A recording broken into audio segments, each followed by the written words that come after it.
All right, welcome back to another Pharm Friday. You may recognize this shirt. This is the shirt that Kat and I tie-dyed it, but Kat did her own kind of tie-dye stuff. So if you want to go watch that video, I will leave the link below. There's also a video of us prepping for the tie-dye, so I'll leave that link below too. But today we're talking about penicillin. A lot of people are allergic to penicillin. If you don't know, penicillin is an antibiotic. It's been around for a really long time, so there's lots of studies on it. Most of the studies are reputable. It's a pregnancy category B, and it's primarily given by mouth. So you're not going to get an IV push of penicillin. Now I wrote this down because I knew I wouldn't be able to remember it.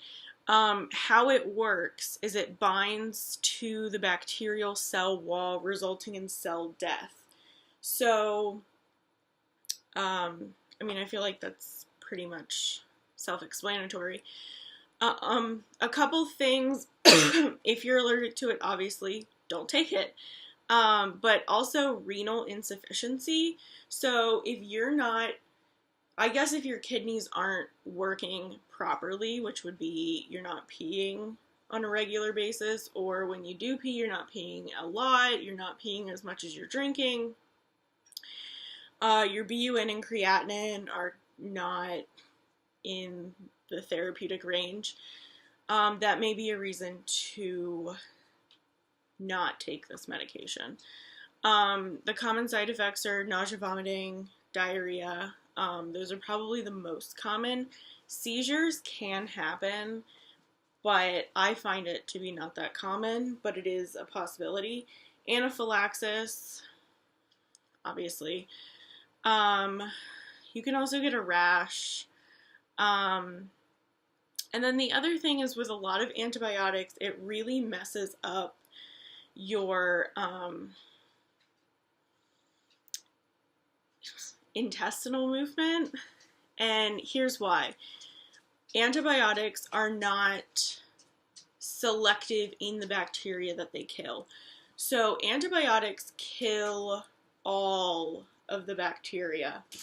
They don't just kill the bad bacteria, they also kill the good bacteria. So because they kill good bacteria, it's really going to mess your stomach up because it's going to kill the good bacteria that's in your gut. So I always recommend that you take a probiotic whenever you're taking any antibiotic, and you need to take the probiotic 2 hours, or at least 2 hours after the antibiotic.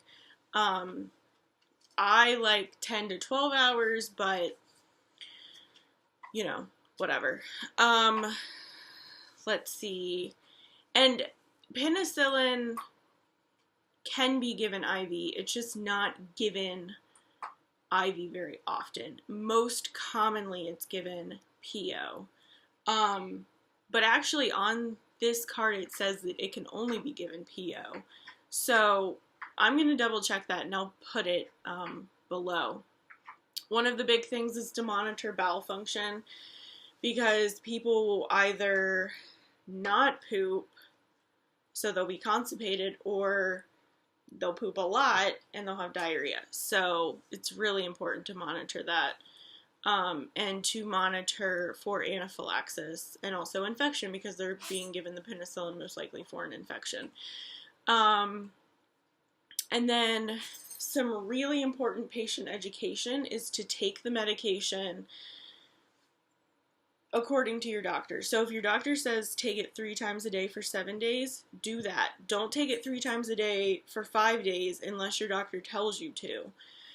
It's really important to take all of the medication and to follow your doctor's guidelines.